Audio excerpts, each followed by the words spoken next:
the case study of Rotterdam. You've been in Rotterdam for a few days. You visited a few local entrepreneurs this afternoon. We also talked during dinner about the DNA of cities and about the DNA of Rotterdam in particular. Can you maybe say something more about maybe the DNA of Rotterdam design practice and the DNA of Rotterdam design thinking? Can you point out what for you is the DNA of this city and how it could maybe evolve in the future? So very specific on a local context.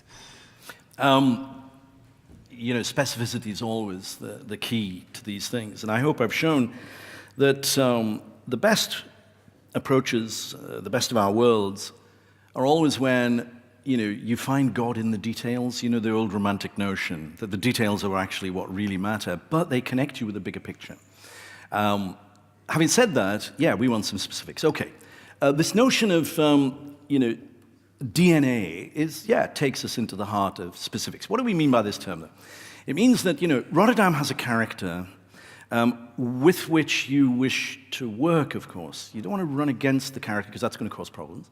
You want to make the most of what Rotterdam is and has to offer in a creative way, in business, in design. What is that character of Rotterdam? Sometimes it's the stories you tell yourself. And you know what can happen when stories are sometimes self-fulfilling prophecies.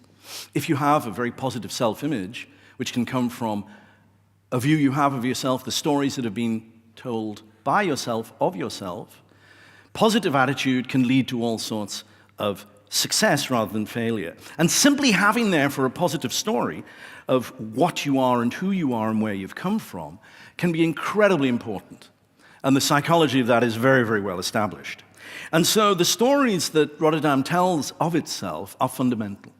And I've been saying this, I've been coming to Rotterdam for a number of years now, and I'm going to have to be a little, forgive me, but I now always, when I'm in a conversation about the city and such, I'm waiting for the moment when somebody mentions the war.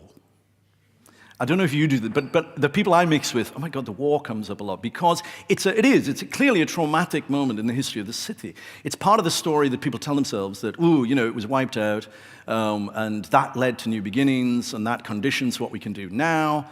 But there's also I used to think they were kind of urban myths of this, do-it attitude, very practical Rotterdamian approach. Whether or not these are true or not, I don't think is the point. The point is that we're looking at stories that people tell themselves about who they are and what they are. And I think, and we know, that these can be shifted, manipulated. Wedgwood was doing it with the stories that people were telling themselves about what it was to be stylish and modish. And he changed those stories, and as a result, he was part to change those stories, and as a result, he succeeded.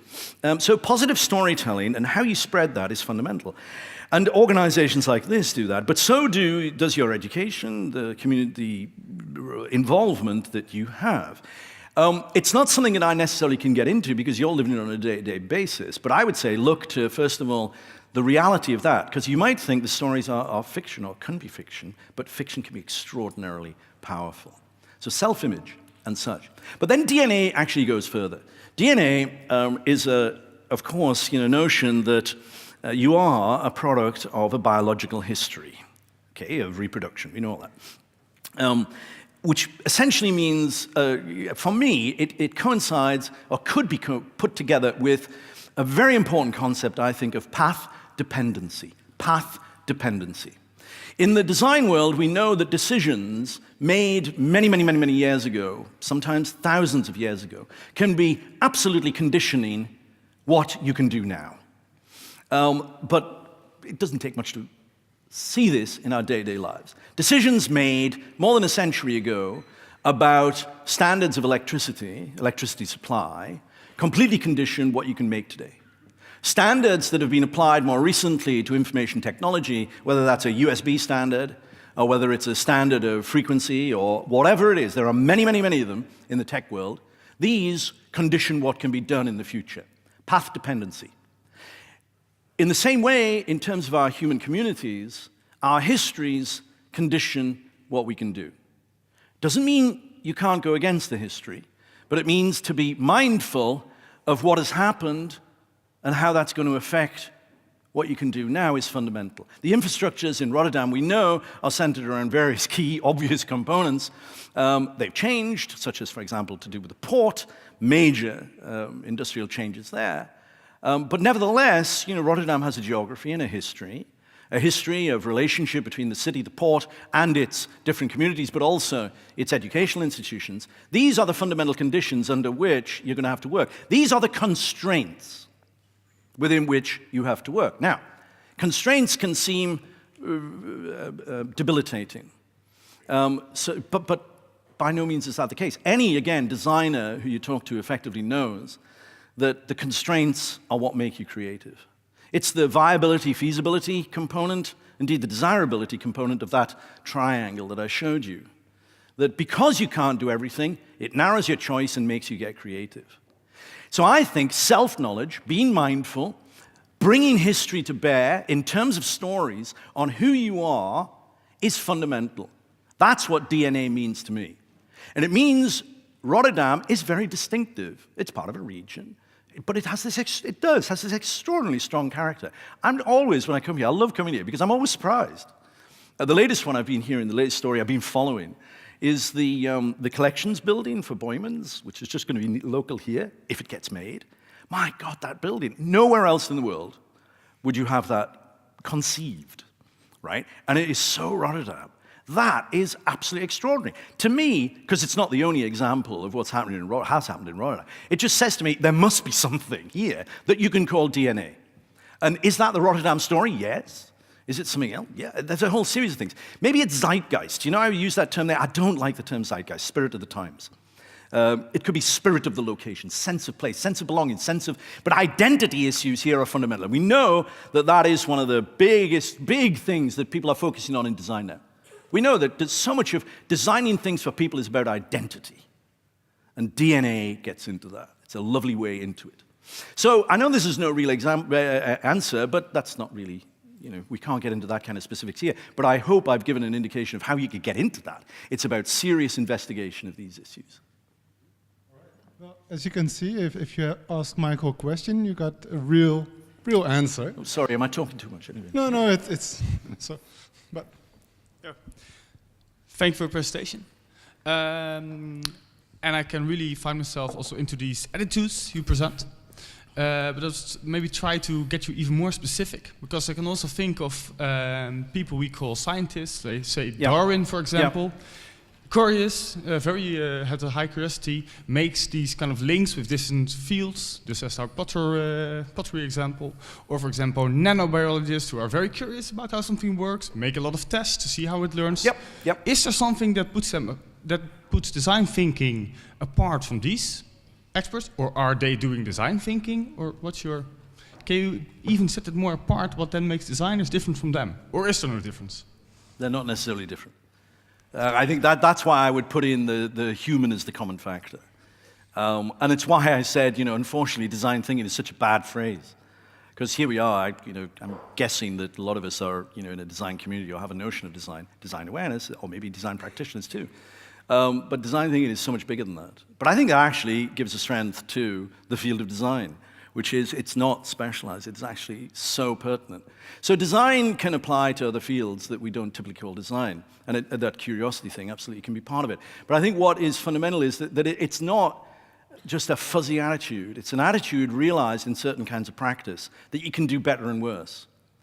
In terms of, I love my, exploration, particularly the ancient Greek world. Because they just saw things in a different way, and getting, empathic with ancient Greeks is useful not because you want to, design for the ancient Greeks, no, but it just gets you out of your own assumptions and framing. And Greeks, didn't have words for art and technology and craft and, science. Yet we have words that we apply to their world of that. But they were much more interested in words like phronesis is know-how. It's like knowing what constitutes the good life, right? Which is a lovely notion that goes all over the place. Techner in Greek is not, it's the root, of course, of our technology, but it's so much more. It's kind of a skill set. It's what artists have, but artisans have. It cuts across the fine arts and crafts. And in the same way, I think, we can look at fields today that we radically separate. Oh, that's design, that's science, that's a different kind of expertise. We know that we have to combine them. Other cultures did it and saw things in different ways. We actually do it too, in the sense that we may not see the world of certain kinds of science coincident with design. You think that you need separate training, yeah. But the ultimate achievement is, and it happens all the time, when you bring them together. Design thinking as a process has that up front. It has to be collaborative, and the way you get people with different expertise to collaborate is through a bunch of things, including attitude. If you've got someone who thinks their expertise brings all the answers, so you have some material scientist who thinks they can do everything through that particular branch of knowledge, they're not going to be able to work with you. You need people who have an expertise, and here's the crucial thing. On the basis of that expertise, they can acknowledge they don't know everything. It's an irony. The more you know, the less you know. That's a bit of a cliche, but it's absolutely the case. And if you can accept that, your expertise is the basis of respect. If you're in a group where you're respecting each other on the basis of your different expertises, and not getting on a high horse and feeling you know it all, then you can start collaborating. And if you're doing it along the way under a design challenge, if you're in your project to create a new kind of ceramic fabric in the 18th century, and you've got your clay expert, your new kind of chemist, but you've also got somebody who's been working on a pyrometer, none of them are actually sort of, and I don't know if this was the case, Mike, none of them are actually sort of saying, oh, look, you've got to do it my way, because I know. But are listening to each other and applying themselves to a design challenge, then you can get complementarity across areas that are typically radically separated. Focusing on something outside itself, but the attitude of not being too arrogant is fundamental. One of the key things we have seen over and over again, and IDEO, in fact, wrote a book about this, which is that the key in putting together a design team is not expertise. You can get experts of all sorts of different kinds. You need them. You need to hire them. But the key is not how good they are at their expertise. The key in putting together a team is that you can listen to other people. It's an attitude. You can do with such less expertise if that person is willing to listen, to connect, to make connections, to work with other people. It's an attitude. And if you get people who spoil the process, it's fatal. So attitude, it's a character thing, it's a fuzzy thing, it's a very human thing. But it's a way of getting through this incompatibility sometimes. Thank you. Can I speak? Okay. Thank you for your presentation. I really liked your deconstruction of the term design, a term that's used so often. And if I remember correctly, in the first slide you said that design thinking will deliver innovation. This is another term that's used, well, even more often, I guess. So my question is, A, what do you see as innovation? And B, how does this relate to creativity? And C, how would we approach innovation, I'm sorry, outside of business? Wow. You know I'm going to say that, of course. One of those first slides was absolutely about, it's an equation that's regularly made. You know, the design is going to generate innovation.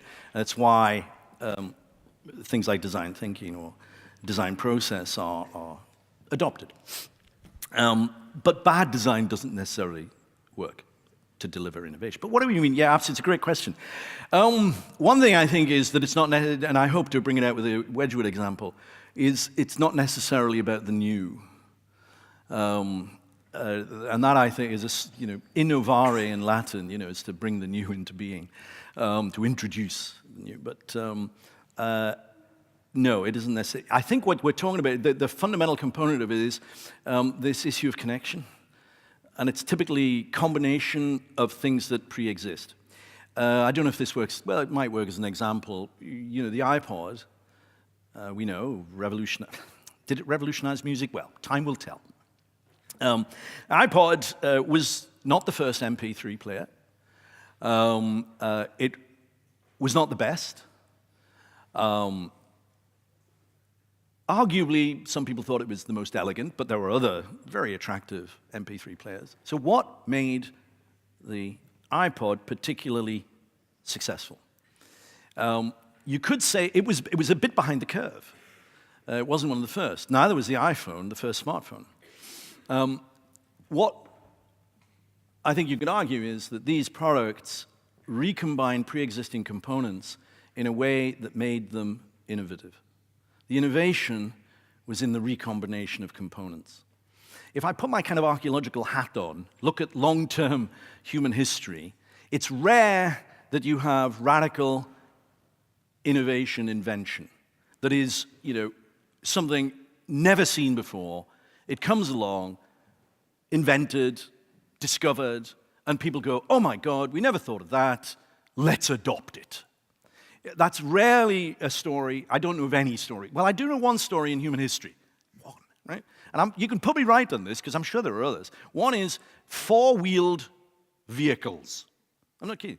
So carts, right? Indeed two-wheeled vehicles, seem to have been invented in one place. Okay? And they spread quite rapidly over the ancient world. So they're a case for saying somebody somewhere came up with the invention of those. Alphabet, no, it wasn't one person, and they were pre-existing alphabets before they were adopted. So I'm hard pushed to think of radical invention equal innovation. Innovation is the recombination of things in ways that fit. And things come back they return to fit in a new way. So for example, Facebook seems, well, what is it? Is it innovative? Well, we could, talk about semantics, what do we mean by that? But in a way, the innovatory success of Facebook, well, what is it? It puts, this environment in front of you. It's about your friends. It's about connections. What's the bottom line on it? You might say, you can argue with me if you want, that it's actually a reinvention of gossip. Okay? Gossip is one of the most wonderful, life-enhancing aspects of being human. We all, not all of us, adore it, but there's enough of us who do it to make it incredibly popular. Facebook facilitates gossip in a new way. But the gossip thing is not, they haven't invented gossip. What they've done is mobilized it in a way that has used pre-existing components of a technology, an information technology, a messaging technology, and a connecting technology, which are already around. So I think recombination, reconnection, connecting things in new ways is often what we call innovation. The flip side to that is that coming up with new ideas, I said it during the talk, and I really believe in it, coming up with new ideas is never the problem. You can always, generating ideas, if you get in the right circumstances, I don't know if you've experienced this, but this ideation component that's sometimes flagged up for design thinking, it's great fun because you can all do it. We can all do it. It's like you loosen up, you get going, and you come up with this, that, and the other wild ideas, amazing stuff. You can really reinvent worlds like that all the time with ease. That's not the difficult thing. Like I said, the issue is making them work and realizing them. So innovation is not about new ideas. Innovation is about implementation, pulling things together, making the right connections. Those right connections in the the San Francisco School District, and the connections in 18th century Stoke-on-Trent, pulling them together in a new way. All right. Michael, I would share a problem with you because we are running out of time. But I also see there are a lot of questions. So what would you suggest that we do one more question? Or whatever you want. Do you want to come back next year for another lecture? I'm hesitating over this. Couldn't we post them on, Facebook? And do that kind of thing. I don't know. I love this kind of thing because the questions are always great. And another question? Is there one? Yes, if you don't mind, I make it the last question because it's always good to go home with more questions as answers. So. Yeah, we don't just two people left in the audience, where everybody else is bored, silly, and they've gone off. And there are also drinks after the Oh, Q&A. right. so Okay. It's also an important part of the evening. All right.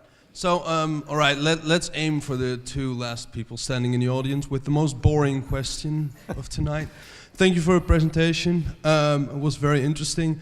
And we had a little talk before in the cab to here, and you were helping to shape the process for the advisory board that's going to advise the city government to, form long-term visions for this city.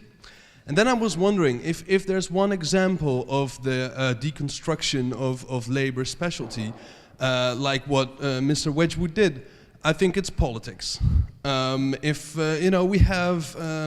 have people that are only talking about finance, only talking about housing, only talking about healthcare, only talking about social issues. So you are gonna help to shape a process to advise our local government that are going to design legislation to shape the future of our city. How are you going to have our, government think design? You've kind of answered the question, actually, which is, I don't think it'll be lost on many of you that the case I'm trying to make, that design is not really design, it's so much more. When I'm connecting it to this, associated with this notion of human ecology, it's about our environment, our habitat. And oikos is not just a household, it's a home. So it's how you manage your home base, right? That's what it's all about. And, that's politics. Now, in emphasizing that, behind this notion of design, we see connection, we see community concern because of empathy, all right? Even if you're selling to them, being caring and concerned about them is what it's about. This all implies a politics. And the organization of things is always an issue of management and politics. Politics is management, managers are politics, and all sorts. And the notion that I was sharing to you, about how you put together a team, a design team, it's so human. It's not just about expertise. You need separate expertise. Ultimately, it's about listening to each other, right? And if you can't listen to each other, well, you're really not going to get very far. Now, these are all very, very common principles, but what I love is they're so specifically connected in this really quite considerable body of techniques, methods, and such. But ultimately, yeah, it's a politics of, and we can cover it through management, because a lot of what should go under the name of design is actually project management. Of course, we know this. Putting together teams, how you get them to work together to deliver a certain item. And that formally comes under the field of management. And we have very different management philosophies. In business schools, I don't know familiarly what goes on in every business school around the world. But anecdotally, I find it rather disappointing that most management philosophies, techniques that get shared, certainly locally in the people I deal with, are models of command and control. They don't call them that anymore because it's a bit, off, a bit politically incorrect to say that. But, organizations that run with human resources, right? This is hardly empathic. Okay, because you're another thing to manage and arrange. And the notion lines of, maybe I'm just, got to be careful here. Got to be careful what I say because they're all listening, which is that, it is fundamentally political, this. And ultimately, I think we're looking at, models of hierarchy, lines of management, and how you deal with those. And that is a political issue. So what I'm sort of kind of saying is that design is always intimately about politics. That's about management. That's about project management. Ultimately, the way I would say to kind of hold it all together is to keep your focus on what really matters, to care about the human. That's human-centered design. Now, that's kind of not really answering your question because I shouldn't be in that position of answering. It's about listening, right? And so sharing these issues with other people and seeing if they, get it and go with it is the way to do it. And I think the great thing is to bring in alternatives, to listen and say, hey, maybe we could do it that way. Or there's one of the phrases we use all the time.